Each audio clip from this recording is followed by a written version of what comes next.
ദൈവനാമത്തിന് മഹത്വം ഉണ്ടാകട്ടെ. ഇന്ന് രാത്രിയിൽ കർത്താവിൻ്റെ ഒരു സന്നിധിയിൽ വീണ്ടും നമുക്ക് ഒരുമിച്ച് ചേർന്ന് വരുവാനായിട്ട് ദൈവം നൽകിയ സാവകാശത്തെ ഓർത്ത് സന്തോഷിക്കാം, ദൈവത്തെ സ്തുതിക്കാം. കഴിഞ്ഞ ക്ലാസ്സിൽ നമ്മൾ ഫിലദൽഫിയ സഭയ്ക്കുള്ളതായ ദൂതിൽ സഭാകാന്തനായ കർത്താവ് തന്നെ പരിചയപ്പെടുത്തുന്ന വാക്കുകളാണല്ലോ ചിന്തിക്കുവാൻ ഇടയായിട്ട് തീർന്നുകൊണ്ടിരിക്കുന്നത്. ഇനിയുള്ള രണ്ട് ദൂതുകളിലും കർത്താവ് പരിചയപ്പെടുത്തുമ്പോൾ കർത്താവിൻ്റെ സൽഗുണങ്ങളെ എടുത്ത് പറഞ്ഞിരിക്കുന്നു എന്നുള്ളത് നമ്മൾ കഴിഞ്ഞ ക്ലാസ്സിൽ ഓർക്കുവാൻ ഇടയായിട്ട് തീർന്നു. അതിലൊരു സൽഗുണം ആവർത്തിക്കപ്പെടുന്നതായിട്ട് നമ്മൾ കാണുന്നുണ്ട്. കർത്താവ് തന്നെക്കുറിച്ച് തന്നെ പറയുമ്പോൾ വിശുദ്ധനാണ് എന്നുള്ളതായ ആ വലിയ സത്യം ഫിലദൽഫിയ സഭയ്ക്കുള്ളതായ ദൂതിൽ നമുക്ക് ഉൾക്കൊള്ളാനായിട്ട് കഴിയുന്നുണ്ട്. അടുത്ത ദൂതിൽ കർത്താവ് പരിചയപ്പെടുന്ന വാക്കുകൊണ്ട് നമ്മൾ ചേർത്ത് ഓർത്തായിരുന്നു വിശുദ്ധനും സത്യവാനും വിശ്വസ്തനും എന്നീ വാക്കുകളൊക്കെ ആ നിലയിൽ കർത്താവിനെ കുറിച്ച് തന്നെ പറഞ്ഞിരിക്കുന്നു എന്നുള്ളത് നമ്മൾ ഓർക്കുകയായിരുന്നു. അപ്പോൾ അതിൽ നിന്നൊരു വളരെ പ്രധാനപ്പെട്ടൊരു ആത്മീക ആലോചന നാം ചിന്തിക്കാനിടയായിട്ട് തീർന്നു. നമ്മുടെ കർത്താവ് സഭാകാന്തൻ എന്തുകൊണ്ടാണ് തൻ്റെ പ്രത്യേകതകൾ അങ്ങനെ എടുത്തു പറയുവാൻ ഇടയായിട്ട് തീർന്നത്? പല കാരണങ്ങളുണ്ടായിരിക്കാം. ഒരു കാരണമാണ് നമ്മൾ പ്രധാനമായിട്ട് ഓർത്തത്. സഭാകാന്തൻ്റെ സൽഗുണങ്ങളോടെ സഭാംഗങ്ങൾക്ക് ജീവിക്കാനായിട്ട് സാധിക്കണം. അതിവിടെ നമുക്ക് ഉൾക്കൊള്ളാനായിട്ട് സാധിക്കുന്നതായ വളരെ മനോഹരമായിട്ടുള്ളതായൊരു സന്ദേശമാണ്. ഇപ്പോൾ കർത്താവ് തൻ്റെ സഭയിലുള്ള ആളുകളെക്കുറിച്ച് ആഗ്രഹിക്കുന്നത് കേവലം രക്ഷിക്കപ്പെട്ട് സ്വർഗത്തിൽ പോകാനുള്ള ആളുകൾ മാത്രമല്ല, പിന്നെയോ കർത്താവിൻ്റെ സൽഗുണങ്ങളോടെ ഈ ഭൂമിയിൽ ജീവിക്കുന്നവരായിരിക്കണം അവരെന്നുള്ളത് കർത്താവിൻ്റെ വലിയ ആഗ്രഹമാണ് എന്നുള്ളതായ കാര്യം നമ്മൾ കണ്ടു. 2 പത്രോസ് 1:4 വാക്യം നമ്മൾ കുറച്ച് വിശദമായിട്ട് ഓർത്തായിരുന്നു. നമുക്ക് അങ്ങനെ ജീവിക്കാനായിട്ട് സാധിച്ചാൽ നമുക്ക് ദിവ്യ സ്വഭാവത്തിന് കൂട്ടാളികളായിട്ട് ജീവിക്കാൻ സാധിക്കും എന്നുള്ളതായ വലിയ സത്യമാണ് കഴിഞ്ഞ ക്ലാസ്സിൽ നമ്മൾ ചിന്തിക്കാനിടയായിട്ട് തീർന്നത്. അതിൽ സൽഗുണങ്ങളുള്ള ബന്ധത്തിൽ വിശുദ്ധിയെക്കുറിച്ചാണ് നമ്മൾ ചിന്തിച്ചത്. അപ്പോൾ വേദപുസ്തകത്തിലെ വളരെ പ്രധാനപ്പെട്ടൊരു സത്യമാണ് വിശുദ്ധനായ കർത്താവ് തൻ്റെ മക്കൾ വിശുദ്ധരായിട്ട് ജീവിക്കണം എന്നാണ് ആഗ്രഹിക്കുന്നത്. ഇതൊക്കെ ഞാൻ കഴിഞ്ഞ ക്ലാസ്സിൽ വിശദീകരിച്ചതാണ്. ഞാൻ വിശുദ്ധനായിരിക്കുന്നത് പോലെ നിങ്ങളും വിശുദ്ധരായിരിപ്പിൻ. പത്രോസ് അപ്പോസ്തലനാണ് ആ വാക്യം പ്രധാനമായിട്ടും പ്രബോധിപ്പിക്കുന്നതായിട്ട് പുതിയ നിയമത്തിൽ നമ്മൾ വായിക്കുന്നത് എന്ന് നമ്മൾ ഓർത്തായിരുന്നു. ഇത് പഴയ നിയമത്തിൽ ഇസ്രായേലിനുള്ള ബന്ധത്തിലും ആവർത്തിച്ച് ദൈവാത്മാവ് വ്യക്തമാക്കിയിട്ടുണ്ട് എന്നുള്ളത് നമ്മൾ ചിന്തിക്കുകയായിരുന്നു. അതുകൊണ്ട് കഴിഞ്ഞ ദിവസം നാം ചിന്തിച്ചു വന്നായ കാര്യം വിശുദ്ധി ഏതൊക്കെ തലങ്ങളിൽ സൂക്ഷിക്കണം എന്നുള്ളതിൽ ഇസ്രായേൽ ജനത്തിന് കൊടുക്കുന്നതായ ആ ആഹ്വാനം വളരെ ശ്രദ്ധേയമാണ്. അതിൽ 2 കാര്യങ്ങൾ ഞാൻ വിശദീകരിച്ചായിരുന്നു. ഒന്ന്, വിശുദ്ധി നമ്മുടെ ആരാധനയിൽ പ്രതിഫലിക്കുവാൻ ഇടയായിട്ട് തീരണം. ആദ്യത്തെ കൽപ്പന എന്താണ്? ഞാനല്ലാതെ അന്യദൈവങ്ങൾ നിനക്ക് ഉണ്ടാകരുത്. അപ്പോൾ അത് അവിടെ തെറ്റിയാൽ ഏറ്റവും വലിയ അശുദ്ധിയിലേക്ക് തെറ്റുന്നു എന്നാണ് അർത്ഥമാക്കപ്പെടുന്നത്. അതിനിനിയും ആവർത്തിക്കാനായിട്ട് ആവശ്യമില്ല. രണ്ടാമത്തെ കാര്യമാണ് ഞാൻ കഴിഞ്ഞ ക്ലാസ്സിൽ പറഞ്ഞുകൊണ്ടിരുന്നത്. കഴിഞ്ഞ ക്ലാസ്സിൽ ഇല്ലാത്തവരും ചില ക്ലാസ്സിലുള്ളത് കൊണ്ട് ഞാനതിൻ്റെ ഒരു പശ്ചാത്തലം ഒന്ന് ഓർപ്പിച്ചു എന്നേ ഉള്ളൂ. രണ്ടാമത്തെ ആശയം നമ്മൾ ചിന്തിച്ചുകൊണ്ടിരിക്കുകയായിരുന്നു. ലേവ്യ പുസ്തകം 19-ാം അധ്യായത്തിൻ്റെ 2-3 വാക്യങ്ങളിലൊക്കെ ഞാൻ വിശുദ്ധനായിരിക്കാൻ നിങ്ങളും വിശുദ്ധരായിരിപ്പിൻ എന്ന് പറഞ്ഞിട്ട് വളരെ പ്രധാനപ്പെട്ടൊരു മേഖലയിൽ സൂക്ഷിക്കേണ്ട വിശുദ്ധിയെക്കുറിച്ചാണ് 3-ാമത്തെ വാക്യത്തിൽ പറയുന്നത്. നമ്മളത് ഓർത്ത വാക്യമാണ്. നിങ്ങൾ ഓരോരുത്തരും താൻ്റെ അമ്മയെയും അപ്പനെയും ഭയപ്പെടണം. അപ്പം ഞാൻ അവിടെ നിന്നൊരു വാചകം പറഞ്ഞായിരുന്നു, വിശുദ്ധി നമ്മുടെ ബന്ധങ്ങളിൽ സൂക്ഷിക്കപ്പെടണം. അപ്പം അത് വളരെ പ്രധാനപ്പെട്ടതായൊരു ഘടകമാണ്. അപ്പോൾ അതുകൊണ്ട് ഇതിൻ്റെ ഒരു ഔട്ട്ലൈൻ ഞാൻ പറയുന്നു എന്ന് മാത്രമേ ഉള്ളൂ. അതിൻ്റെ എല്ലാ സൂക്ഷ്മാംശങ്ങളും ഏറെ സവിസ്തരമായിട്ട് ചിന്തിക്കാവുന്നതാണ്. അപ്പോൾ അവിടെ നമുക്ക് ഉൾക്കൊള്ളാൻ കഴിയുന്നൊരു കാര്യം, ഏറ്റവും നല്ല ബന്ധം, ഒരു ഊനവുമില്ലാത്ത ബന്ധം എവിടെയാണുള്ളത്? അധികം വിശദീകരിച്ചായിരുന്നു. ഒരു ഊനവുമില്ലാത്ത ബന്ധം പിതാവും പുത്രനും പരിശുദ്ധാത്മാവുമായിട്ട് ദൈവീക തൃത്വത്തിലുള്ളതായ ബന്ധമാണ്. ആ ബന്ധത്തിന് ഒരു ഉലച്ചിലുമില്ല, ഒരു കുറവുമില്ല, ഒരു ഊനവുമില്ല. അപ്പോൾ ഞാൻ വിശുദ്ധനായിരിക്കയാൽ നിങ്ങളും വിശുദ്ധരായിരിപ്പിൻ എന്ന ആഹ്വാനം നൽകുമ്പോൾ നമ്മുടെ ബന്ധങ്ങൾ നമുക്ക് ഏറ്റവും പെർഫെക്റ്റായിട്ട് കാണാനും അനുകരിക്കുവാനും സാധിക്കുന്നത് പിതാവും പുത്രനുമായിട്ടുള്ളതായ ബന്ധമാണ്. ആ ബന്ധത്തിൽ വളരെ പ്രസക്തമായൊരു വാക്യം നമ്മൾ ചിന്തിച്ചായിരുന്നു. യോഹന്നാന്റെ സുവിശേഷം 15-ാം അധ്യായത്തിൻ്റെ 9-ാമത്തെ വാക്യവും 12-ാമത്തെ വാക്യവും നമ്മൾ കഴിഞ്ഞ ക്ലാസ്സിൽ സാമാന്യം ചിന്തിച്ചാണ് ക്ലാസ് അവസാനിപ്പിക്കുവാൻ ഇടയായിട്ട് തീർന്നത്. 9-ാമത്തെ വാക്യത്തിൽ പിതാവും പുത്രനുമായിട്ടുള്ളതായ ബന്ധവും സ്നേഹവും വെളിപ്പെടുത്തുകയാണ്. വാക്യം നമുക്ക് നല്ല പരിചയമുണ്ട്. പിതാവ് എന്നെ സ്നേഹിക്കുന്നത് പോലെ ഞാനും നിങ്ങളെ സ്നേഹിക്കുന്നു. അപ്പോൾ കർത്താവ് നമ്മെ സ്നേഹിക്കുന്നു എന്നുള്ളത് നമ്മൾ എത്രയോ സന്തോഷമായിട്ട് ഓർക്കുന്നതാണ്, ആഘോഷിക്കുന്നതായ കാര്യമാണ്. അത് നമ്മുടെ പ്രശംസ വിഷയവുമാണ്, നമുക്കത് പ്രശംസിക്കാവുന്നതുമാണ്. അപ്പോൾ കർത്താവിടെ പറയുകയാണ്, ഞാൻ നിങ്ങൾക്ക് തന്ന സ്നേഹമെന്ന് പറയുന്നത് പിതാവ് എന്നെ സ്നേഹിക്കുന്നത് പോലെയാണ്. ആ സ്നേഹം കണ്ട് നമ്മൾ അത്ഭുതപ്പെടാനില്ല അത് പറഞ്ഞിരിക്കുന്നത് എന്നുള്ളത് 12-ാമത്തെ വാക്യം വ്യക്തമാക്കുകയാണ്. 12-ാമത്തെ വാക്യത്തിൽ എന്താണ് നമ്മൾ കണ്ടത്? ഞാൻ നിങ്ങളെ സ്നേഹിച്ചിരിക്കുന്നത് പോലെ നിങ്ങളും തമ്മിൽ തമ്മിൽ സ്നേഹിക്കണം എന്നാകുന്നു എൻ്റെ കൽപ്പന. അപ്പോൾ ഞാനവിടെ പറഞ്ഞ് നിർത്തിയതായ കാര്യം, പിതാവ് പുത്രനെ സ്നേഹിക്കുന്ന ആ സ്നേഹത്താൽ കർത്താവ് നമ്മെ സ്നേഹിക്കുന്നു എന്നുള്ളത് കൊണ്ട് ആ ക്വാളിറ്റിയിലുള്ള സ്നേഹമാണ് നാം അന്യോന്യം പുലർത്തണം എന്ന് ദൈവം ആഗ്രഹിക്കുന്നത്. അതുകൊണ്ട് പ്രിയപ്പെട്ടവരെ, ഈ ക്വാളിറ്റിയാണ് നമ്മൾ സൂക്ഷിക്കാൻ ആഗ്രഹിക്കുന്നതെങ്കിൽ നമ്മളുടെ ബന്ധങ്ങൾ ഏറ്റവും നന്നായി സൂക്ഷിക്കത്തക്കവണ്ണം മുഖാന്തരമായിട്ട് തീരും. അപ്പോൾ അതുകൊണ്ട് നമ്മുടെ കർത്താവ് പറഞ്ഞ ഒടുവിലത്തെ രാത്രി നൽകിയ ഈ പ്രബോധനം അതിൻ്റെ എല്ലാ പ്രാധാന്യത്തിനും ഉൾക്കൊള്ളാനായിട്ട് സാധിക്കണം. അവിടെ ലേവ്യ പുസ്തകത്തിൽ 19:3 കാണുന്ന കാര്യം നമ്മൾ ഒന്ന് ചിന്തിച്ചുകൊണ്ടിരിക്കുമ്പോൾ അവിടെയാണ് നമ്മുടെ ക്ലാസ് അവസാനിപ്പിക്കുവാൻ ഇടയായിട്ട് തീർന്നത്. എഫെസ്യർ 6-ന്റെ ആദ്യത്തെ 3 വാക്യങ്ങൾ നമ്മൾ ഓർത്തായിരുന്നു. പിള്ളേർക്കുള്ള പ്രബോധനമാണ്. മക്കളെ, നിങ്ങളുടെ അമ്മയപ്പന്മാരെ കർത്താവിൽ അനുസരിപ്പിൻ, അത് ന്യായമല്ലോ. നിനക്ക് നന്മയുണ്ടാകുവാനും നീ ഭൂമി ദീർഘായുസ്സോടിരിക്കാനും നിന്റെ അപ്പനെയും അമ്മയും ബഹുമാനിക്കുക എന്നുള്ളത് വാഗ്ദത്വത്തോടു കൂടിയ ആദ്യ കൽപ്പനയാകുന്നു.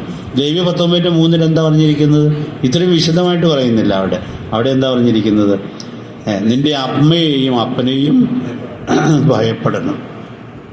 ഞാൻ വിശുദ്ധനാകിയാൽ നിങ്ങളും വിശുദ്ധരായിരിപ്പിൻ എന്ന് പറഞ്ഞിട്ട് അടുത്ത വാചകത്തിൽ പറയുന്നത് ഓരോരുത്തൻ താൻ്റെ അമ്മയെയും അപ്പനെയും ഭയപ്പെടണം. അപ്പോൾ ഈ ബന്ധത്തിൽ സൂക്ഷിക്കേണ്ട മനോഹരമായ മാതൃക നാം ഉൾക്കൊള്ളുകയാണ്.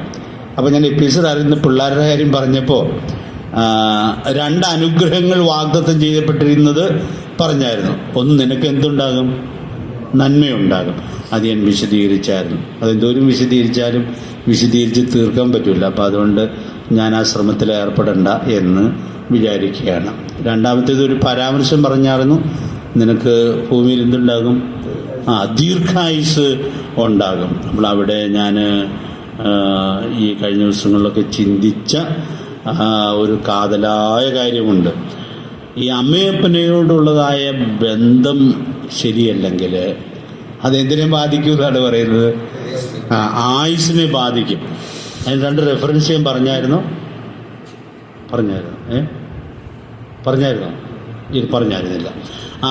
അപ്പോൾ 2 റെഫറൻസ് ഒന്ന് നോട്ട് ചെയ്തിട്ടുള്ളൂ. പുറപ്പാട് ദിവസം 21-ാം അധ്യായത്തിൻ്റെ 12-ാമത്തെ വാക്യവും മർക്കോസ് സുവിശേഷം 7-ാം അധ്യായത്തിൻ്റെ 10-ാമത്തെ വാക്യവും. അപ്പോൾ അതിലൊരു വാക്യം നല്ല പരിചയമുള്ള വാക്യമാണ്, എങ്കിലും നമ്മൾ ഈ ആശയം ചിന്തിക്കാനായിട്ടത് ഈ ദീർഘായുസുമായിട്ടൊന്ന് ബന്ധപ്പെടുത്താനായിട്ടത് ചിന്തിക്കുകയാണ്. മർക്കോസ് 7:10 നമുക്കൊന്ന് വായിക്കാം.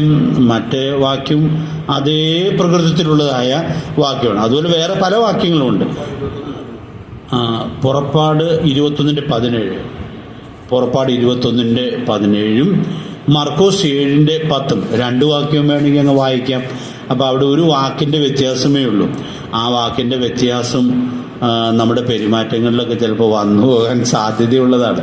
അപ്പം അതുകൊണ്ട് എഴുതപ്പെട്ട തിരുവെഴുത്തുകളല്ലേ, അപ്പം അതുകൊണ്ട് നമ്മളത് ഉൾക്കൊള്ളുന്നത് നന്നായിരിക്കും. നമുക്ക് വേഗത്തിൽ അങ്ങ് വായിച്ചു പോകാം. പുറപ്പാട് 21:17 വാക്യം.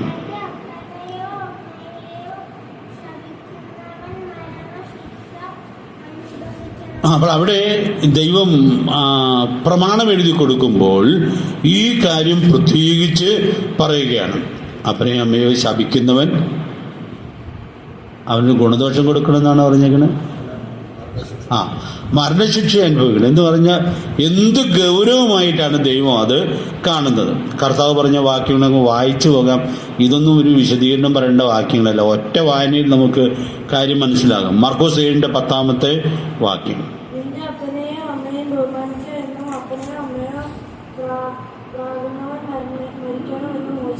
അപ്പോൾ അവിടെ എത്രയോ കൃത്യമായിട്ടാണ് നമ്മുടെ കർത്താവ് അത് എടുത്തു പറയുന്നത്.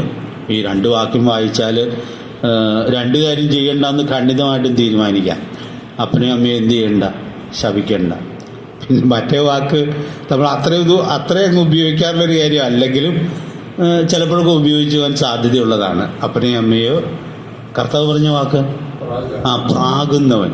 അപ്പം എന്ത് ഗൗരവമായിട്ടാണ് ഈ കാര്യം പറഞ്ഞിരിക്കുന്നത്. ഇതിനേക്കാളൊക്കെ എന്തോരം ഗൗരവമായിട്ടുള്ള കാര്യങ്ങളാണ് ഇപ്പോൾ നമ്മുടെ ഈ സമൂഹത്തിൽ നടക്കുന്നതായിട്ട് നമ്മൾ കാണുന്നത്. അതൊന്നും ഈ ബൈബിൾ ക്ലാസ്സിൽ പറയേണ്ടെന്ന് വിചാരിക്കുക. ഈ ക്ലാസ്സിൽ പറയാവുന്ന കാര്യങ്ങളല്ല ഇപ്പോൾ സംഭവിച്ചുകൊണ്ടിരിക്കുന്നത്. അപ്പോൾ ഞാൻ പറഞ്ഞു വരുന്നത്, ഈ ശപിക്കുക പ്രാകുക എന്നൊക്കെ ഉള്ളത് കേവലം എന്ന് പറയുന്നത് ചെറുതാക്കി പറയല്ല കേട്ടോ, വാക്കുകളിൽ വരുന്നതായ പാപമാണ്. വാക്കുകളിൽ വരുന്ന പാപത്തെയും ദൈവം എത്ര ഗൗരവമായി കാണുന്നു. അപ്പോൾ ഞാൻ ഓർപ്പിക്കട്ടെ, ഈ ബന്ധത്തിലുള്ള വിശുദ്ധി എന്നുള്ളത് വളരെ പ്രധാനപ്പെട്ടതായ കാര്യമാണ്. അപ്പോൾ വളരെ വിസ്തൃതമായി ചിന്തിക്കാവുന്നൊരു വാതിൽ തുറന്നിട്ട് ഞാൻ അവിടെ മുമ്പോട്ട് പോകണമെന്ന് ആഗ്രഹിക്കുകയാണ്. അപ്പോൾ നമ്മുടെ ബന്ധങ്ങളിൽ നമുക്ക് ഏറ്റവും മനോഹരമായിട്ട് ഉൾക്കൊള്ളാകുന്ന മാതൃക നമ്മുടെ കർത്താവും പിതാവുമായിട്ടുള്ള ബന്ധമാണ്. അപ്പോൾ ഒരു വാക്കോടെ ഞാനൊന്ന് ചേർത്ത് പറയുന്നു, പിതാവ് എന്നെ സ്നേഹിക്കുന്നു. അപ്പോൾ പിതാവും പുത്രനുമായ സ്നേഹം ഭയങ്കര ആഴമേറിയ സ്നേഹമാണ്. ആ സ്നേഹത്തെ വെളിപ്പെടുത്തുന്ന ഏതെങ്കിലും ഒരു വാക്യം നിങ്ങൾക്കൊന്ന് പറയാമോ? യോഹന്നാൻ 3:14 ദൈവസ്നേഹത്തെ നമുക്ക് കാണാനായിട്ട് സാധിക്കുന്നുണ്ട്. പക്ഷെ ആ സ്നേഹത്തിൻ്റെ ആഴവും അതിൻ്റെ പ്രാധാന്യവും അതിലുള്ള അന്യോന്യ യോജിപ്പും ഒക്കെ വ്യക്തമാക്കുന്നൊരു കൊച്ചു വാക്യം അതെ, യോഹന്നാൻ 10:30 ഞാനും പിതാവും ഒന്നാകുന്നു. അപ്പോൾ അപ്പോൾ ആ സ്നേഹത്തിൻ്റെ ഏറ്റവും ക്ലൈമാക്സ് നമുക്ക് അവിടെ ഉൾക്കൊള്ളാനായിട്ട് സാധിക്കും. അപ്പോൾ ദൈവീക തത്വത്തിലുള്ള സ്നേഹം മാതൃകയാക്കുന്നവർക്ക് ഞാനൊരു വാക്ക് ഭയത്തോടെ പറയുകയാണ്, ഒരു ഊനവുമില്ലാത്ത അന്യോന്യ ബന്ധം വിജയകരമായി സൂക്ഷിക്കാനായിട്ട് സാധിക്കും. അപ്പൊ യോഹന്നാൻ 15:9 നമ്മുടെ കർത്താവ് വെളിപ്പെടുത്തുന്ന ആ മാതൃക നമുക്ക് ഉൾക്കൊള്ളാനായിട്ട് സാധിച്ചാൽ, പ്രിയപ്പെട്ടവരെ, നമ്മുടെ ബന്ധങ്ങൾ ഒരു കുറവുമില്ലാത്തതായി, ഒരു ഊനവുമില്ലാത്തതായി വിജയകരമായി സൂക്ഷിക്കാനായിട്ട് സാധിക്കും. അപ്പോൾ വീടിനകത്തുള്ളതായ ബന്ധങ്ങളെ ഇങ്ങനെ നമുക്ക് വിലയിരുത്താനായിട്ട് സാധിക്കും. അത് നമുക്ക് സാധിക്കട്ടെ. അങ്ങനെ നമ്മുടെ ബന്ധങ്ങൾ മെച്ചപ്പെടുത്താനായിട്ട് ശ്രമിക്കാം. അപ്പോൾ നമുക്ക് അങ്ങനെ ഒരു ശ്രമത്തിൽ ഏർപ്പെട്ടാൽ വളരെ ചെറിയ തെറ്റുകൾ പോലും നമുക്ക് തിരിച്ചറിഞ്ഞ് തിരുത്താനായിട്ട് സാധിക്കും. തെറ്റുകൾ വരാം, അത് മനുഷ്യരെന്ന നിലയിൽ സ്വാഭാവികമായിട്ട് വരാം. യാക്കോബ് പറയുന്ന പോലെ നാം എല്ലാവരും പലതിലും തെറ്റിപ്പോകുന്നു. അടുത്ത വാചകം എന്താണ്? ഒരുത്തൽ വാക്കിൽ തെറ്റായിരുന്നാൽ. അപ്പം നമ്മൾ വീട്ടിനകത്ത് ഉപയോഗിക്കുന്നതിൽ ഒരു വാക്ക് ചിലപ്പോൾ ബന്ധത്തിൻ്റെ ഉലച്ചിലിനുമൊക്കെ കാരണമായിട്ട് തീരാം. അപ്പോൾ പിശാച് നമ്മളോട് ഇതിനേക്കാളൊക്കെ ഗൗരവമായിട്ടുള്ള ഉലച്ചിലുകൾ ഇപ്പോൾ കുടുംബങ്ങളിലൊക്കെ ഇല്ല, അതുകൊണ്ട് ഞാനീ പറഞ്ഞ ഒരു വാക്കൊന്നും അത്ര ഗൗരവമായി എടുക്കേണ്ടതില്ല എന്ന് ചിലപ്പോൾ പിശാച് നമ്മളോട് പറയുന്നുള്ളതായ സാധ്യതയുണ്ട്. പക്ഷെ ഇതാണ് നമ്മുടെ ലക്ഷ്യമെങ്കിൽ ഒരു ചെറിയ വാക്ക് പോലും അരുതാത്ത നിലയിൽ നമ്മൾ പറയാനിടയായിട്ട് തീരുന്നത് പാടില്ലല്ലോ. അത് തിരുത്തേണ്ടതാണല്ലോ, ഞാൻ ക്രമപ്പെടേണ്ടതാണല്ലോ എന്നുള്ളതായ ആ ഉൾക്കാഴ്ചയിലേക്ക് നാം വരുന്നതിന് മുഖാന്തരമായിട്ട് തീരാവുന്നതാണ്. അപ്പം അതുകൊണ്ട് ഞാൻ ഈ വലിയ മാതൃക അളവുകോല് നിങ്ങളുടെ മുമ്പിൽ വെച്ച് അവിടെ നിന്ന് പോകാം എന്നാഗ്രഹിക്കുകയാണ്. അപ്പം നമ്മുടെ കുടുംബത്തിനകത്ത് ഭാര്യയും ഭർത്താവുമായിട്ടുള്ളതായ ബന്ധം, അപ്പനും മക്കളുമായിട്ടുള്ളതായ ബന്ധം, സഹോദരന്മാർ തമ്മിലുള്ളതായ ബന്ധം, ഇവിടെയൊക്കെ ഈ ഗുണനിലവാരം സൂക്ഷിക്കാനായിട്ട് നമുക്ക് സാധിക്കട്ടെ. അപ്പോൾ ഞാൻ ഇതിൽ ഏറ്റവും പറയാൻ എളുപ്പമാണ്, ഭാര്യയും ഭർത്താവും ഈ ക്വാളിറ്റിയുള്ള ബന്ധം സൂക്ഷിച്ചാൽ കർത്താവ് പറഞ്ഞതുപോലെ തമ്മി പറയാൻ കഴിയും. അല്ലേ? കർത്താവ് എന്താ പറഞ്ഞത്? ഞാനും പിതാവും ഒന്നാകല്ലോ. അപ്പോൾ നല്ല ബന്ധം, ഈ ക്വാളിറ്റി ബന്ധമാണ് സൂക്ഷിക്കുന്നതെങ്കിൽ നമ്മളത് പറയണമെന്നില്ല, നമ്മുടെ ബന്ധം വീക്ഷിക്കുന്നവർക്ക് അത് വളരെ കൃത്യമായി തിരിച്ചറിയാനായിട്ട് സാധിക്കും. അപ്പോൾ അതുകൊണ്ട് പ്രിയപ്പെട്ടവരെ, എല്ലാ ബന്ധങ്ങളിലും അത് സൂക്ഷിക്കാൻ സാധിക്കട്ടെ. സാഹോദര്യ ബന്ധത്തിനും അത് സാധിക്കും.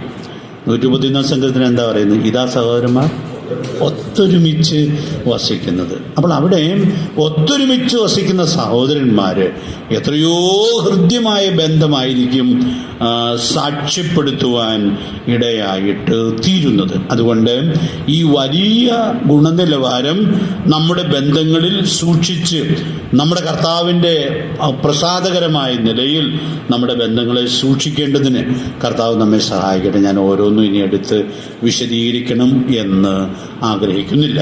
യോഹന്നാൻ 15:9 12 ഒക്കെ ആയിട്ട് ഈ വലിയ കൽപ്പന കർത്താവ് കൈമാറിയിട്ട് 17-ാം അധ്യായത്തിലേക്ക് വരുമ്പോൾ ഈ പ്രസംഗം കഴിഞ്ഞു, പിന്നെ പ്രാർത്ഥനയാണ്.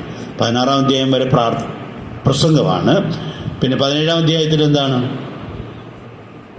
പ്രാർത്ഥനയാണ്. ആരോട് പ്രസംഗിച്ചുവോ പ്രധാനമായിട്ടും അവർക്ക് വേണ്ടി പ്രാർത്ഥിക്കുകയാണ്. അപ്പോൾ ഇത് നമുക്കൊരു നല്ല മാതൃകയാണ്. പ്രസംഗങ്ങൾ പറയുക മാത്രമല്ല, പിന്നെയോ പ്രസംഗം കേൾക്കുന്ന ആളുകൾക്ക് പ്രസംഗങ്ങൾ പ്രായോഗികമായി ജീവിക്കാനുള്ള ദൈവകൃപ ലഭിക്കേണ്ടതിന് വേണ്ടി പ്രാർത്ഥിക്കുന്നത് വളരെ മനോഹരമായിട്ടുള്ളതായൊരു മാതൃകയാണ്. അപ്പോൾ ഞാൻ ആ പ്രാർത്ഥനയിൽ നിന്ന് ഒരു വാക്യം, ഈ വാക്യം നമുക്ക് നല്ല പരിചയമുള്ളതാണ്.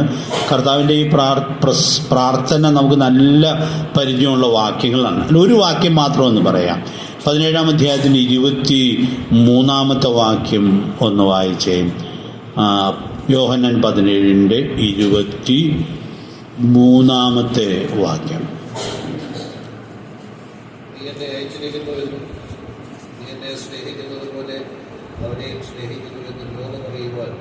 നാം ഒന്നായിരിക്കുന്നതുപോലെ അവർ ഒന്നാകേണ്ടതിന് ഞാൻ അവരെ എന്നയുമായി അവർ ഐക്യതയിൽ തികഞ്ഞവരായിരിക്കേണ്ടതിന് തന്നെ. ഈ വാക്യം ഞാൻ ഇതിനു മുമ്പുമൊക്കെ വിശദീകരിച്ചിട്ടുണ്ടായിരിക്കും. കാരണം ഈ വാക്യം എന്നെ അനേക നാളുകൾക്ക് മുമ്പേ സ്പർശിക്കുവാൻ ഇടയായിട്ട് തീർന്നതാണ്. അപ്പം ഞാൻ അതിൻ്റെ ഒരു ഔട്ട്ലൈൻ മാത്രം പറയാം എന്ന് വിചാരിക്കുകയാണ്. കർത്താവിൻ്റെ ചില പ്രാർത്ഥനാ വിഷയങ്ങൾ ഈ വാക്യത്തിൽ നമ്മൾ കാണുന്നുണ്ട്. ഒന്ന്, ലോകം അറിയണം എന്നാഗ്രഹിക്കുന്ന രണ്ട് കാര്യങ്ങൾ ഈ വാക്യത്തിലെ പ്രാർത്ഥനാ വിഷയത്തിൽ നമുക്ക് വായിക്കാനായിട്ട് കഴിയുന്നുണ്ട്. ലോകം അറിയണമെന്ന് കർത്താവ് ആഗ്രഹിക്കുന്ന രണ്ട് കാര്യങ്ങൾ. ഒന്ന്, പിതാവ് പുത്രനെ അയച്ചിരിക്കുന്നു എന്ന് ലോകം അറിയണം. ഈ വാക്യം വളരെ ഗൗരവമായി ഉൾക്കൊണ്ട് നമ്മുടെ സുവിശേഷവൽക്കരണത്തിൽ ഈ സത്യത്തെ വെളിപ്പെടുത്താൻ അറിയാനുള്ള മാർഗം വേറെയാണ് ഈ വാക്യത്തിൽ പറഞ്ഞിരിക്കുന്നത്. എങ്കിലും ഞാൻ ചേർത്ത് പറയാം, നമ്മൾ കർത്താവിനെ കുറിച്ച് പറയുമ്പോൾ, കർത്താവിൻ്റെ മനുഷ്യാവതാരത്തെക്കുറിച്ചൊക്കെ പറയുമ്പോൾ ഈ കാര്യം വളരെ സ്പെസിഫിക് ആയിട്ട് പറയേണ്ടിയിരിക്കുന്നു. കാരണം നമ്മുടെ കർത്താവിന് ബഹുഭൂരിപക്ഷം ആളുകളും ലോകത്തിലെ ഒരു മഹാനായ മനുഷ്യനായിട്ടാണ് കാണുന്നത്. ബഹുഭൂരിപക്ഷം ആളുകളും അങ്ങനെയാണ് കാണുന്നത്. സാധാരണ പോലെ ജനിച്ച ഒരാൾ, പിന്നെ ജീവിതം കൊണ്ട് ഒരു മഹാനായി തീർന്നയാൾ, ജീവിതം പഠിപ്പിക്കൽ കൊണ്ടൊക്കെ മഹാനായി തീർന്നയാളെന്നുള്ളതാണ് ഒരു പൊതുവീക്ഷണം. അപ്പോൾ ലോകത്തിലുള്ള ആളുകളുടെ വീക്ഷണത്തിൽ കർത്താവിനെ പോലെയുള്ള മറ്റനേക ആളുകൾ ചരിത്രത്തിൽ ഉണ്ട്, അല്ലേ? ലോകം അങ്ങനെയാണ് വീക്ഷിക്കുന്നത്. പക്ഷെ നമ്മുടെ കർത്താവ് എത്രയോ വ്യത്യസ്തനാണ്. ഇവിടെ പറഞ്ഞിരിക്കുന്നതായ കാര്യം, ലോകം അറിയേണ്ടതായൊരു കാര്യം, പിതാവ് പുത്രനെ ലോകത്തിലേക്ക് അയച്ചതാണ്. അങ്ങനെ ഒരാളെ വന്നിട്ടുള്ളൂ, നമ്മുടെ കർത്താവാണ്. വേദത്തിൽ എന്തോരം വാക്യങ്ങളില്ല ഈ സത്യം പറയുന്നത്. ഇപ്പോൾ പറഞ്ഞ യോഹന്നാൻ 3:16 ഈ സത്യമുണ്ട്. 1 തിമോഥെയോസ് 1:15 നമ്മൾ സുവിശേഷ പ്രസംഗത്തിൽ സാധാരണ പറയുകയും ആളുകളോട് സുവിശേഷം പറയുകയൊക്കെ ചെയ്യുന്നതാണ്. ക്രിസ്തുയേശു പാപികളെ രക്ഷിപ്പാൻ ലോകത്തിൽ വന്നു. അപ്പം അവിടെയൊക്കെ നമ്മൾ ഊന്നിപ്പറയേണ്ട കാര്യം, പിതാവ് പുത്രനെ ഈ ഭൂമിയിലേക്ക് അയച്ചു. അതാണ് യേശുക്രിസ്തുവിൻ്റെ മനുഷ്യാവതാരത്തിൻ്റെ വ്യത്യസ്തതയും മഹത്വവും. ആ ഒരൊറ്റ കാര്യം മനസ്സിലായാൽ ആ വ്യക്തി ക്രിസ്തുവിൻ്റെ മഹത്വം ഉൾക്കൊണ്ട് കൃപയിലേക്ക് വരുവാൻ ഇടയായിട്ട് തീരും. ഈ മംഗലത്തോടയിൽ നമ്മുടെ ഒരു യോഗത്തിൽ ഒന്ന് രക്ഷിക്കപ്പെട്ട ഒരാൾ ഉണ്ടായിരുന്നു. പിന്നെ അദ്ദേഹം നമ്മുടെ കൂട്ടത്തിൽ വേറൊരു കൂട്ടത്തിലാണ് പോകാനിടയായിട്ട് തീർന്നത്. ഒരു ഹൈന്ദവനായിരുന്നു. പക്ഷെ അദ്ദേഹം രക്ഷിക്കപ്പെട്ടതിനുള്ള മുഖാന്തരം എന്ന് പറയുന്നത് യേശുക്രിസ്തുവിൻ്റെ മനുഷ്യാവതാരത്തെക്കുറിച്ച്, കന്യകാജനനത്തെക്കുറിച്ച് അവിടെ മംഗളത്തിറക്കി അപ്പുറമുള്ളതായ സ്ഥലത്ത് എൻ്റെയൊക്കെ ബാല്യകാലത്ത് നടത്തിയ ഒരു സുവിശേഷ യോഗത്തിൽ വിശദീകരിക്കപ്പെട്ടതാണ്. അദ്ദേഹം രക്ഷിക്കപ്പെടാൻ മുഖാന്തരമായിട്ട് തീർന്നു. പിന്നെ സുവിശേഷമായിട്ട് മംഗളത്തിൻ്റെ ഭാഗത്ത് പരിശോധന ചെല്ലുമ്പോൾ നമ്മുടെ പരിചയം കണ്ട അദ്ദേഹം ഉടനെ വരും. ഇടയ്ക്കിടയ്ക്ക് ഈ കാര്യം അദ്ദേഹം പറയാറുമുണ്ട്. ഈ സന്ദേശമാണ് ഞാൻ ക്രിസ്തുവിനെ രക്ഷകനും കർത്താവുമായി സ്വീകരിക്കാൻ മുഖാന്തരമായിട്ട് തീർന്നത്. അപ്പോൾ സാധാരണ ക്രൂശ് മരണവും ഉയർത്തെഴുന്നേൽപ്പും അതൊക്കെ നമ്മൾ പ്രസംഗിക്കും.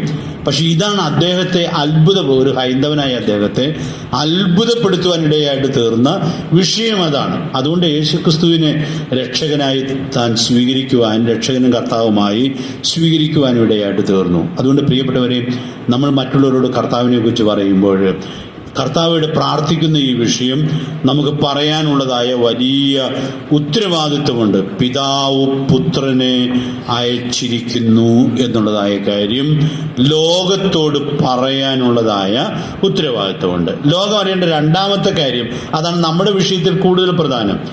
പിതാവ് പുത്രനെ സ്നേഹിക്കുന്നത് പോലെ ആരെയും സ്നേഹിക്കുന്നു?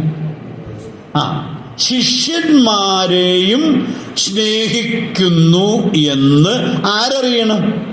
ലോകമറിയണം. ഇതെന്തൊരു അത്ഭുതകരമായ ഒരു കാര്യമാണ്. ഈ യോഹന്നാൻ 15:9 പറഞ്ഞ കാര്യത്തോട് വളരെ ബന്ധമുള്ളൊരു കാര്യം. പിതാവ് എന്നെ സ്നേഹിക്കുന്ന പോലെ ഞാനും നിങ്ങളെ സ്നേഹിക്കുന്നു എന്നാണ് അവിടെ കർത്താവ് പറയുന്നത്. പക്ഷെ ഇവിടെ കർത്താവ് പ്രാർത്ഥിക്കുന്നത് എന്താണ്? പിതാവ് എന്നെ സ്നേഹിക്കുന്നത് പോലെ ആരെയും സ്നേഹിക്കുന്നുണ്ട്, നിങ്ങളെയും ശിഷ്യന്മാരെയും സ്നേഹിക്കുന്നുണ്ട്.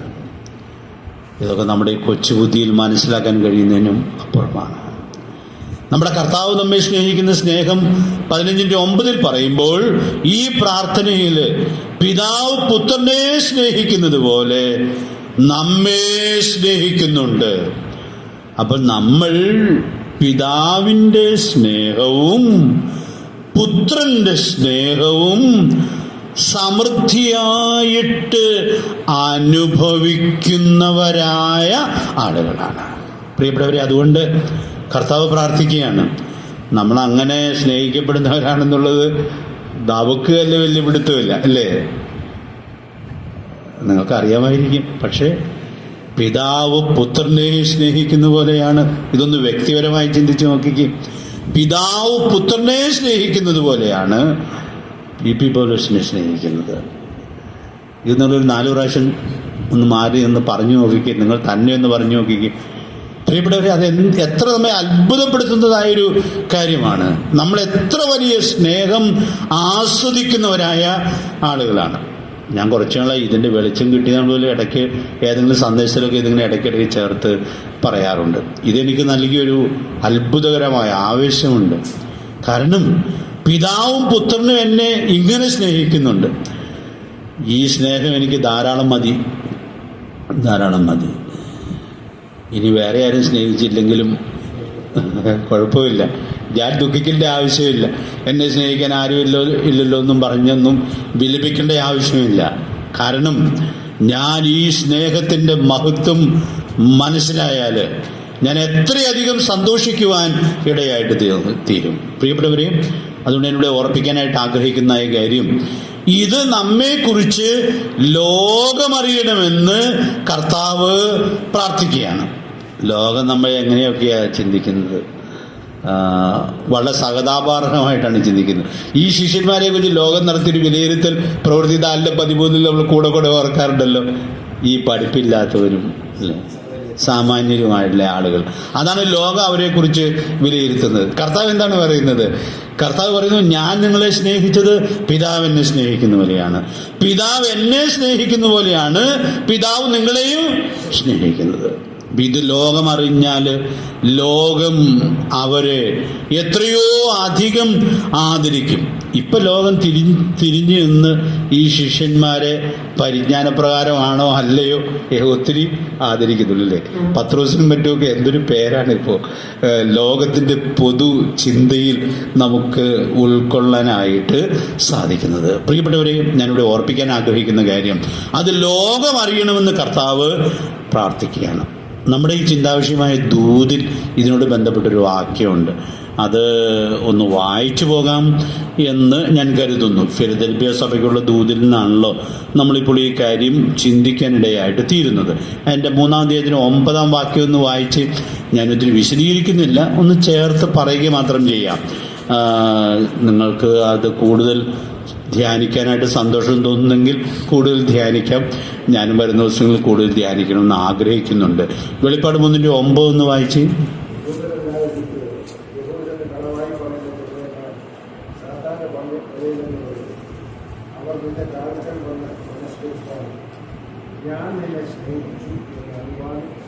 അപ്പോൾ അവിടെ വേറെ പല കാര്യങ്ങളും പറഞ്ഞിട്ടുണ്ട്. അതൊന്നും ഞാനിപ്പോൾ ഈ ക്ലാസ്സിൽ പറയുന്നില്ല.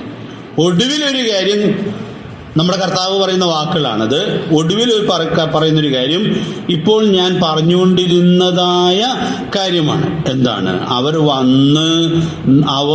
നിന്റെ കാൽക്കൽ വന്ന് നമസ്കരിക്കും. പിന്നെ അവരറിയുന്നൊരു കാര്യം പറയുകയാണ്. എന്താ പറയുന്നത്? ഞാൻ നിന്നെ സ്നേഹിച്ചു എന്ന് അറിവാനും സംഗതി വരുത്തും. അപ്പോൾ ഈ സാത്താൻ്റെ പള്ളിക്കാർ തുടക്കത്തിൽ ഭയങ്കര എതിരായിരുന്നു. പക്ഷെ അവിടെ നിന്ന് ഞാൻ ചിലരെ കൊണ്ടുവരും, അവര് നിങ്ങളുടെ നടുവിൽ വന്ന് നിങ്ങൾ എത്ര വിശേഷപ്പെട്ട ആളുകളാണ് എന്നുള്ളത് അറിയുവാൻ സംഗതി വരുത്തും എന്നുള്ളത് ദൈവാത്മാവ് എത്രയോ മനോഹരമായി നമ്മുടെ കർത്താവ് ഈ കാര്യം വെളിപ്പെടുത്തിയിരിക്കുകയാണ്. പ്രിയപ്പെട്ടവരെ, നമ്മുടെ കൂടിയൊരവുകൾ അതുകൊണ്ട് സാധിക്കേണ്ടുന്ന കാര്യം ഇവിടെ നമുക്ക് ഉൾക്കൊള്ളാനായിട്ട് സാധിക്കുകയാണ്. നമ്മുടെ ഒരു കൂടിയൊരുവിൽ ഒരാൾ സംബന്ധിച്ചാൽ ഇവർ ദൈവത്താൽ സ്നേഹിക്കപ്പെട്ട ആളുകളാണ് എന്നുള്ളതായ കാര്യം തിരിച്ചറിയുവാൻ ഇടയായിട്ട് തീരും എന്ന് നമ്മൾ കാണുകയാണ്. എൻ്റെ പിതാവ് ഒരു ആരാധനായോഗത്തിൽ പങ്കുകൊണ്ടാണ് രക്ഷിക്കപ്പെട്ടതെന്ന് നിങ്ങൾക്ക് അറിയാമല്ലോ. യാദൃച്ഛികമായി ആ ആരാധനായോഗത്തിൽ ചെന്ന് അതിൽ സംബന്ധിച്ചു. അതിൽ പറഞ്ഞൊരു സന്ദേശത്തിൽ കർത്താവിൻ്റെ രക്ഷയെന്ന് കർത്താവുമായിട്ട് സ്വീകരിച്ചു. അപ്പോൾ അവിടെ ചെന്ന് ഒരു 10-20 പേര് ഒരുമിച്ച് കൂടിയിരുന്ന ആ യോഗത്തിൽ ഇവർ വാസ്തവത്തിൽ ദൈവത്താൽ സ്നേഹിക്കപ്പെട്ടവരാണെന്നുള്ളത് ഏറ്റവും ലളിതമായി തിരിച്ചറിയുവാനും കർത്താവിനെ കൈക്കൊള്ളാനും ഇടയായിട്ട് തീർന്നു. ഞായറാഴ്ച കർത്താവിനെ കൈക്കൊണ്ടു, ആ ബുധനാഴ്ച സ്നാനപ്പെടാനും ഇടയായിട്ട് തീർന്നു. അപ്പോൾ ഇതൊക്കെ നടന്ന കാലങ്ങളുണ്ട്, ഇന്ന് നടക്കാവുന്നതാണ്. അപ്പോൾ ഇവിടെ കർത്താവ് ഫിലദെൽഫിയ സഭയ്ക്ക് ഒരു പ്രത്യേകത ഉണ്ടല്ലോ. എന്താണ് പ്രത്യേകത? അത് ഫിലദെൽഫിയയിലുള്ള സഭ എന്ന് മാത്രമാണോ ഉള്ളത്? കർത്താവ് കുറ്റം പറയാത്ത 2 സഭകളിൽ ഒരു സഭ, വചനം കാത്ത സഭ. അപ്പം അതുകൊണ്ട് പ്രിയപ്പെട്ടവരെ, ഇവിടെ നമ്മൾ കാണുന്ന വളരെ മനോഹരമായിട്ടുള്ളതായൊരു സത്യം, നമ്മുടെ കർത്താവ് അവിടെ പ്രാർത്ഥിക്കുന്നതായ കാര്യം ഈ 17-ാം അധ്യായത്തിൽ 23-ാമത്തെ വാക്യത്തിൽ പ്രാർത്ഥിച്ചതായ കാര്യം ഇപ്പോൾ ചില നാളുകൾ കഴിഞ്ഞപ്പോൾ എവിടെ പ്രായോഗികമായിരിക്കുകയാണ്?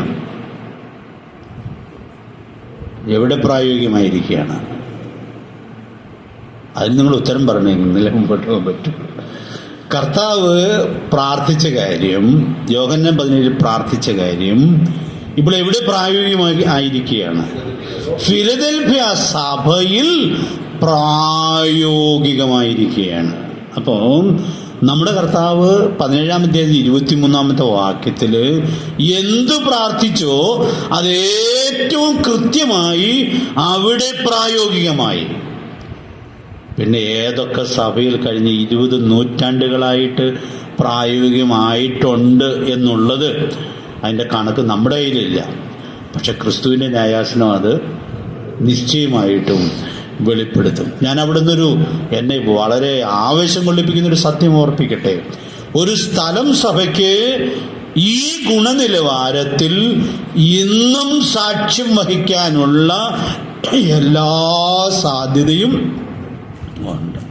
കാരണം നമ്മുടെ കർത്താവ് പ്രാർത്ഥിച്ച ആ പ്രാർത്ഥനയുടെ മഹത്വം നമുക്ക് അവിടെ ഉൾക്കൊള്ളുവാനായിട്ട് സാധിക്കുന്നുണ്ട്. ഒത്തിരി ഞാൻ വിശദീകരിക്കുന്നില്ല. പിന്നെ അവിടെയുള്ള 2ാമത്തെ പ്രാർത്ഥന, പിതാവും പുത്രനും ഒന്നായിരിക്കുന്നത് പോലെ ശിഷ്യന്മാരും ഒന്നാകേണ്ടതിന് പ്രാർത്ഥിക്കുകയാണ്.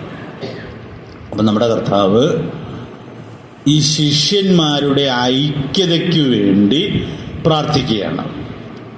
ഈ ഐക്യത എന്ന് പറഞ്ഞാൽ ഒരു സാമാന്യമായ ഐക്യതയും തമ്മിൽ വഴക്കില്ലാത്ത ഐക്യതയൊന്നുമല്ല കർത്താവ് ലക്ഷ്യമാക്കുന്നത്. അതിൻ്റെയൊക്കെ ഏറ്റവും മുകളിലുള്ളതായ കാര്യമാണ് ഇവിടെ പറയുന്നത്. എന്താ പറയുന്നത്? ഈ ശിഷ്യന്മാര് അന്യോന്യ സ്നേഹത്തിൻ്റെ ആഴത്തിൽ എങ്ങനെ ഇരിക്കണം? ശിഷ്യന്മാർ ഏത് നിലവാരത്തിലേക്ക് സ്നേഹത്തിൽ വരണം? അത് പിന്നെ പറഞ്ഞാൽ മതി. ശിഷ്യന്മാർ ഒന്നാകണം. 11 ശിഷ്യന്മാരെ അവിടെ ഉള്ളൂ, ഒരുത്തം പോയായിരുന്നല്ലോ. അപ്പോൾ അവർക്ക് വേണ്ടി കർത്താവ് പ്രാർത്ഥിക്കുകയാണ്. അവരൊന്നാകണം. പ്രിയപ്പെട്ടവരെ, ആ വാക്ക് അതിൽ തന്നെ എത്ര മനോഹരമാണ്. പക്ഷെ കർത്താവിടെ പ്രാർത്ഥിക്കുമ്പോൾ അവർ എത്രത്തോളം ഒന്നാകണം? പിതാവും പുത്രനും ഒന്നായിരിക്കുന്നത് പോലെ ഒന്നാകണം. അപ്പോൾ ഒരു സഭയ്ക്കകത്ത് ഉണ്ടാകാവുന്ന ഐക്യത എന്നുള്ളത് എത്ര മനോഹരമായ ഐക്യതയാണ്. അതുകൊണ്ട് പ്രിയപ്പെട്ടവരെ, നമ്മുടെ കർത്താവിൻ്റെ ഈ പ്രാർത്ഥന, ആ പ്രാർത്ഥനയുള്ള കർത്താവിൻ്റെ ആഗ്രഹം, അതിൻ്റെ മനോഹാരിത നമുക്ക് ഈ വാക്യത്തിൽ ഉൾക്കൊള്ളാനായിട്ട് സാധിക്കുകയാണ്. ഇതെങ്ങനെയാണ് വർക്കൗട്ട് ചെയ്യുന്നതെന്ന് ചോദിച്ചാൽ, ഞാൻ കഴിഞ്ഞ ആഴ്ച പറഞ്ഞുകൊടുത്ത് വർക്കൗട്ട് ചെയ്യും. യോഹന്നാൻ 15:9 വാക്യത്തിൻ്റെ മഹത്വം അവർക്ക് മനസ്സിലായാൽ, പിതാവ് എന്നെ സ്നേഹിക്കുന്ന പോലെ ഞാനും നിങ്ങളെ സ്നേഹിക്കുന്നു എന്നുള്ളതായ വാക്യത്തിൻ്റെ അർത്ഥം മനസ്സിലായാൽ, 12 വാക്യത്തിൽ കൊടുക്കുന്ന ഉപദേശത്തിൻ്റെ കൽപ്പനയുടെ മഹത്വം മനസ്സിലാക്കി അതവർ അനുസരിക്കുവാൻ ഇടയായിട്ട് തീർന്നാൽ ഈ ഐക്യത എവിടെ ഉണ്ടാകും? ശിഷ്യന്മാരുടെ നടുവിലുണ്ടാകും. ആ ഐക്യത ഒരു പ്രാദേശിക സഭയിൽ പ്രായോഗികമായിട്ട് തീരും. അതുകൊണ്ട് പ്രിയപ്പെട്ടവരെ, നമ്മൾ ഈ സഭയിലെ ഐക്യതയെക്കുറിച്ചൊക്കെ പറയുമ്പോൾ വലിയ വഴക്കില്ലാത്ത ഒരു ഐക്യതയാണ്. അങ്ങനെയെങ്കിലുമൊക്കെ പോയാൽ മതി എന്നാണ് നമ്മൾ വിചാരിക്കാറ്. അവിടെ നിർത്തണ്ട.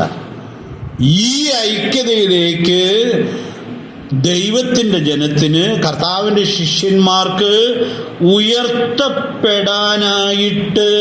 സാധിക്കും എന്നുള്ള വലിയ സത്യം ദൈവാത്മാവ് ഇവിടെ വെളിപ്പെടുത്തുകയാണ്. നമുക്കേൽ പറയാൻ പാടില്ലായിരിക്കാം. ഇതൊക്കെ പ്രായോഗികമാകുന്ന സഭകൾ ഇന്നും ലോകത്തിൽ കാണാം. ഞാൻ വിചാരിക്കുന്ന അധികം ഈ ഒളിവ് സഭകളൊക്കെ ആയിരിക്കും എന്നാണ് എൻ്റെ വിചാരം. കാരണം അവർ റിപ്പോർട്ടുകൾ അങ്ങനെ പുറത്തൊന്നും വരുന്നില്ലല്ലോ. പക്ഷേ നമുക്കറിയാം, ഏത് പ്രതികൂലമായ സാഹചര്യങ്ങളെയും അഭിമുഖീകരിച്ചുകൊണ്ട് കർത്താവിനെ സ്നേഹിച്ചാൽ പിന്നെ എങ്ങനെ സ്നേഹിക്കും? അന്യോന്യവും സ്നേഹിക്കും.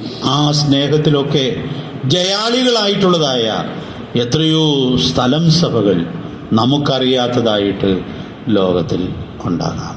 അതുകൊണ്ട് പ്രിയപ്പെട്ടവരെ, നമ്മൾ ഉൾപ്പെട്ടു നിൽക്കുന്ന സ്ഥലം സഭകൾ ഈ ഗുണനിലവാരത്തിലേക്ക് ഉയർത്തപ്പെടണമെന്നുള്ളതായ വലിയ ആഗ്രഹവും പ്രാർത്ഥനയും നമ്മുടെ കർത്താവിൻ്റെ മാതൃകയിൽ ഉൾക്കൊള്ളത്തക്കവണ്ണം ദൈവാത്മാവ് നമുക്ക് ഏവർക്കും ധാരാളം ദൈവകൃപ നൽകട്ടെ.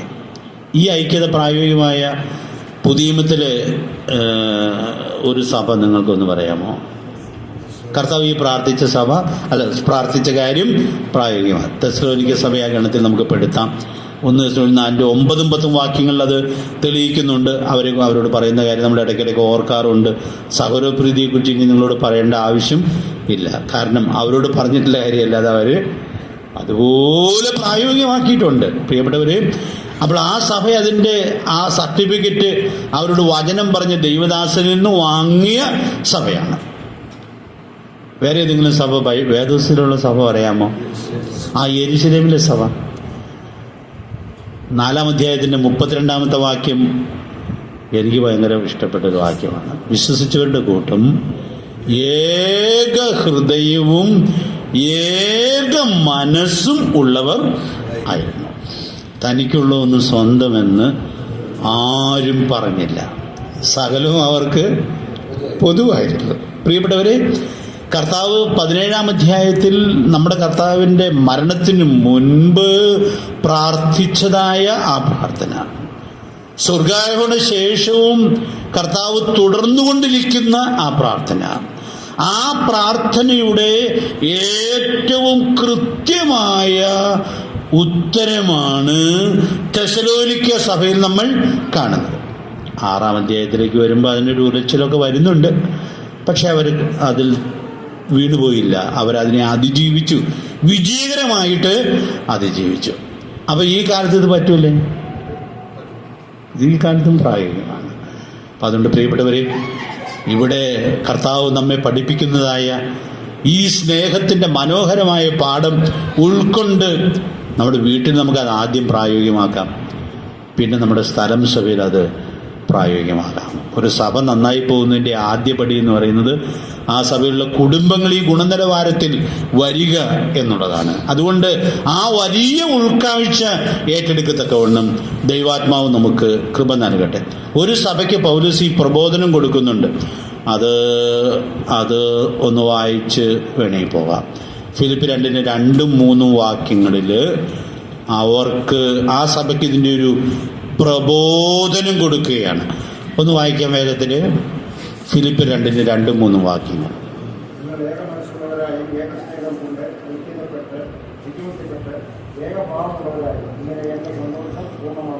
ഒരേ ആശയത്തിലുള്ള 4 വാക്കുകൾ ഒരു പ്രബോധനമായിട്ട് പൗലോസ് ഫിലിപ്പി സഭയ്ക്ക് നൽകുകയാണ്.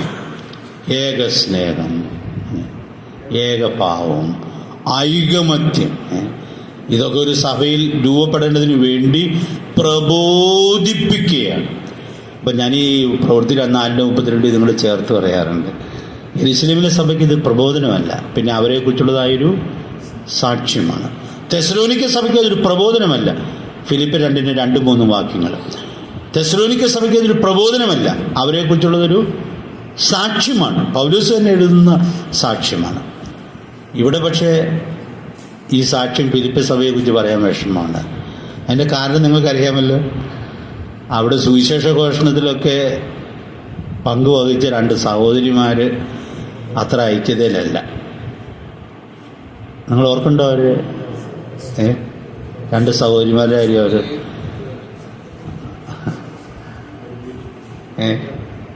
4-ാം അധ്യായത്തിലല്ലേ അവരെക്കുറിച്ച് പറയണത്?